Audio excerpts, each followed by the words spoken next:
Hello అండి, welcome to my channel Durga home tailor. ఈరోజు వీడియోలో ఈ బోట్ నెక్ బ్లౌజు ఎలా కటింగ్ చేశానన్నది ఈ వీడియోలో చూపిస్తున్నానండి. ఇది వచ్చేసి బోట్ నెక్ వస్తుంది, బ్యాక్ సైడ్ హోల్ వస్తుంది, కానీ ఫుల్ క్లోజ్ అయి ఉంటుందండి. మనకి బటన్ కానీ తాడు కానీ రాదండి ఈ డిజైన్ అనేది. ఈ డిజైన్ని నేను ఎలా కట్ చేశాను, సింపుల్గా ఎలా కటింగ్ చేసుకోవాలన్నది నేను ఈ వీడియోలో చూపిస్తున్నానండి. ఇది కస్టమర్ది, నేను బాడీ మెజర్మెంట్ తీసుకున్నానండి. మెజర్మెంట్కి మనకి ఏ బ్లౌజ్ ఇవ్వలేదు, ఓన్లీ బాడీ మెజర్మెంట్ తీసుకోమన్నారు. బాడీ మెజర్మెంట్ అనేది తీసానండి. బాడీ వచ్చేసి మనకి 30 వస్తుందండి. వేస్ట్ సైజ్ వచ్చేసి, లెంత్ వచ్చేసి 14 ఇంచెస్ అండి. బ్లౌజ్ లెంత్ వచ్చేసి దాని ప్రకారం మనం కటింగ్ అనేది ఎలా కట్ చేసుకోవాలన్నది నేను ఈ వీడియోలో చూపిస్తున్నాను. ఫస్ట్ ఎడ్జ్లకి ఇలా ఓ మార్కింగ్ అనేది వేసుకోవాలండి. ఇది ఫ్రంట్ ఓపెన్ కాబట్టి మన సైడ్కి పెట్టాను, ఎడ్జ్లు అనేది అవతల సైడ్కి పెట్టానండి. బ్లౌజ్ లెంత్ వచ్చేసి 14 కదా, 1 ఇంచ్ ఖర్చు కలుపుకోవాలండి. ఖర్చు కలుపుకొని 15 ఇంచెస్ బ్లౌజ్ లెంత్ తీసాను. 3.5 ఏమో నెక్ విత్ అనేది తీసానండి బోట్ నెక్కి. కాకపోతే ఇది బ్యాక్ మనం బటన్ కూడా రాదు కాబట్టి ఒక 1/2 ఇంచ్ పెంచి, ఒక 1/2 ఇంచ్ కూడా కాదండి, ఒక లైన్ అనేది పెంచాను. 4కి ఒక లైన్ తక్కువ పెట్టాను. తర్వాత 3 ఇంచెస్ ఏమో షోల్డర్ పెట్టానండి. 7 ఇంచెస్ ఏమో నెక్ డీప్ అనేది పెట్టాను, ఆర్మ్ హోల్ డీప్ అనేది పెట్టానండి. తర్వాత 1 ఇంచ్కి ఇలా వీడియోలో చూపిస్తున్నట్టు మార్కింగ్ చేస్తాను. ఇవతల సైడ్ నెక్ 3.5కి డ్రా చేసి ఇలా డ్రాయింగ్ అనేది చేసి వదిలేసానండి. తర్వాత వేస్ట్ వచ్చేసి 30 కదండి, 30కి మనం 12 ఇంచెస్ ఖర్చు కలుపుకోవాలండి. ఆల్ ఓవర్ బాడీ మెజర్మెంట్ కాబట్టి కంపల్సరీ 12 ఇంచెస్ ఖర్చు కలుపుకోవాలి. దాన్ని 4 ఫోల్డింగ్స్ చేసుకోవాలండి. ఇలా టేప్ని 4గా మడత పెట్టుకోవాలి. 4 ఫోల్డింగ్స్ చేసుకునే వాళ్ళు 4/4 చేసుకోవచ్చండి. కాకపోతే ఇలా టేప్ మడత పెట్టుకున్నామంటే ఈజీగా ఉంటుందండి, కన్ఫ్యూజ్ అనేది లేకుండా ఉంటుంది. తర్వాత ఆర్మ్ హోల్ వచ్చేసి కస్టమర్ది మనకి 18 ఇంచెస్ ఉందండి. 18 ఇంచెస్ అంటే 9 వస్తుంది వన్ సైడు. అది మాత్రం కంపల్సరీ చెక్ చేసుకోవాలండి బోట్ నెక్కి. ఇక్కడికి వచ్చేటప్పుడు 9 వస్తుంది కాబట్టి ఒక 1/2 ఇంచే ఖర్చు అనేది ఉంది కాబట్టి ఒక 1 ఇంచే ఉందండి ఖర్చు. అందుకే నేను ఖర్చు సైడ్ మాత్రమే ఇంకొక 1 ఇంచ్ అనేది పెంచి నడుము కోళ్ళలోకి కలిపేశానండి. ఒక్కొక్క ఆర్మ్ హోల్ కొల ఒక్కొక్కలా ఉంటుందండి. కస్టమర్ మెజర్మెంట్ని బట్టి మనం చెక్ చేసుకొని పెట్టుకోవాలి. తర్వాత నెక్ అనేది డ్రా చేసాను కదండి, అది నెక్ అనేది తీయకుండా ఇలా వీడియోలో చూపిస్తున్నట్టు కటింగ్ అనేది చేసేసుకోవాలి.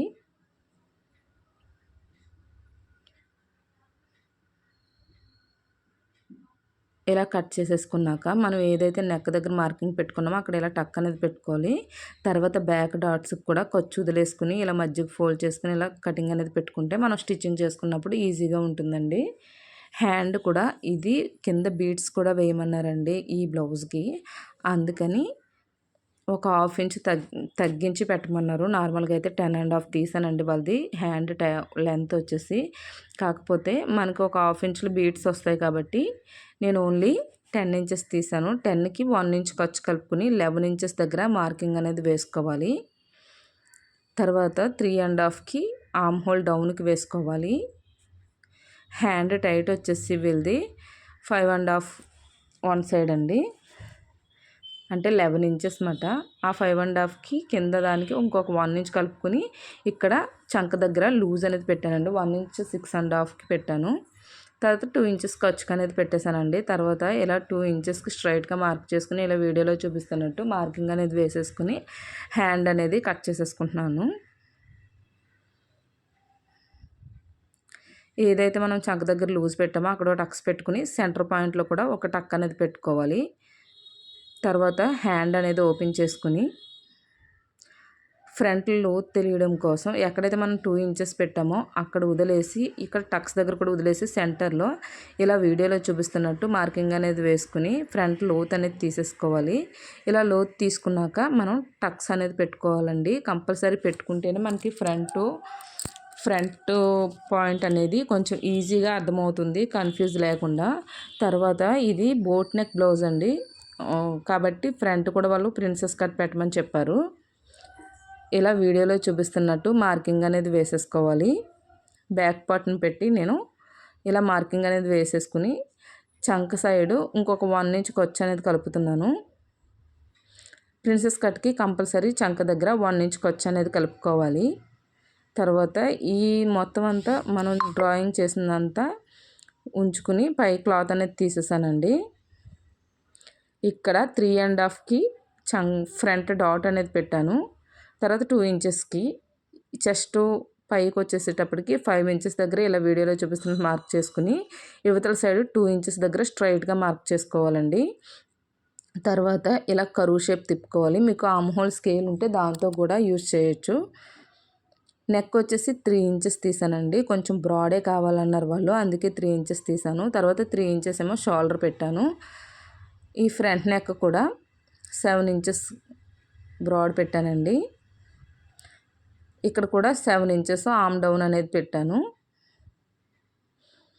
మనకి బ్యాక్ పార్ట్ మీద ఫ్రంట్ పార్ట్ కొంచెం ముందుకు వస్తుందండి. 1 ఇంచ్ దగ్గర ముందుకు వస్తుంది. ఎందుకంటే front normal shape, boat neck కాదు కాబట్టి ఒక 1 ఇంచ్ ముందుకు వస్తుంది. ఇలా వీడియోలో చూపిస్తున్నట్టు చంక దగ్గరికి ఇలా డ్రాయింగ్ అనేది వేసేసుకోవాలి, ప్రిన్సెస్ కట్. దాని ప్రకారం కటింగ్ అనేది కట్ చేసేసుకోవాలి. ఇక్కడ అతుకు అనేది పడుతుందండి, నేను స్టిచ్చింగ్ చేసినప్పుడు వేస్తాను. ఏదైతే మనం మార్కింగ్ వేసామో దాని ప్రకారం ఇలా కటింగ్ అనేది చేసేసుకోవాలి. చాలా ఈజీగా, చాలా సింపుల్గా అయిపోతుందండి. నెక్ దగ్గర ఇలా టక్స్ అనేది పెట్టుకోవాలి. టక్స్ పెట్టుకుంటే మనం స్టిచ్చింగ్ చేసినప్పుడు ఈజీ అవుతుంది.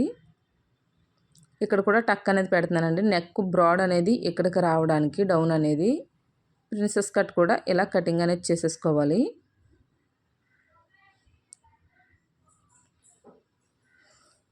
ఇప్పుడు ఒరిజినల్ పార్ట్ తీసుకుని ఎక్కడ అడ్జస్ట్మెంట్ అవుతే అక్కడ ఈ ఫ్రంట్ పార్ట్ బ్యాక్ పార్ట్ పెట్టుకుని తీసుకోవాలండి. మనకి వర్క్ ఉంది కాబట్టి వర్క్ ప్రకారం తీసుకుంటాము. నేనేంటంటే ఇది వర్క్ నేను వేయించినప్పుడే 1.5 మీటర్ క్లాత్ తీసుకున్నానండి. ఎందుకంటే మనకి ఎక్కడ అతుకులు రాకుండా ఉంటేనే బ్లౌజ్ అనేది చాలా పర్ఫెక్ట్గా వస్తుందండి. వర్క్ బ్లౌజులకి ఎప్పుడు కూడా ఒక 1/4 మీటర్ ఎక్స్ట్రానే తీసుకోవాలి. ఎందుకంటే ఇది బ్లౌజ్ ఫన్నా వస్తుంది, సారీ ఫన్నా రాదు కాబట్టి. అందుకే నేను క్లాత్ ఎక్కువే తీస్తానండి. వర్క్ వేయించినప్పుడే 1.5 మీటర్ క్లాత్ అనేది తీసేసుకుంటాను. అలా అయితే మనకి అతుకులు రాకుండా ఉంటుంది. ఒక్క చెయ్యి దగ్గర, హ్యాండ్ దగ్గర మాత్రమే మనకి ఖర్చుల్లోకి వెళ్ళిపోద్దండి, టక్స్ దగ్గర పడుతుంది. మిగతాది ఎక్కడ కూడా మనకి అతుకు అనేది అస్సలు రాదండి. అతుకు అనేది రాకపోతే వర్క్ బ్లౌజ్ అనేది చాలా పర్ఫెక్ట్గా వస్తుంది. మనకి బ్లౌజ్ అనేది పాడవకుండా ఎక్కువ రోజులు ఉంటుందండి. మీటర్ తీసుకుని అడ్జస్ట్మెంట్ చేసి అతుకులు వేసుకుని కన్నా ఇంకొక 1/4 మీటర్ తీసుకుని ఎగస్ట్రా అయినా సరే మనకు అతుకు రాకుండా వర్క్ బ్లౌజ్ చూసుకున్నామంటే ఏ సారీస్కైనా మనం ఈ బ్లౌజ్ పేరప్ చేసుకున్నప్పుడు ఎక్కువ సార్లు వాడుకోవడానికి కూడా వీలవుతుందండి. అదే అతుకులు పడిందంటే కంపల్సరీ పీకిపోతూ ఉంటుందండి. అతుకులు పడలేదంటే చాలా బాగుంటుందండి. సెపరేట్ బ్లౌజ్ తీసుకుని వర్క్ వేయించాం కాబట్టి మనం 2-3 సారీస్కి ఈ బ్లౌజ్ని అనేది మ్యాచ్ చేసుకుని వేసుకోవచ్చు. ఇలా front neck, back neck adjustment అయిన కాడ తీసేసానండి. మిగతాది నేను మిగతా క్లాత్లో తీసుకుంటాను. ఈ వీడియో మీకు నచ్చితే లైక్ చేయండి, షేర్ చేయండి.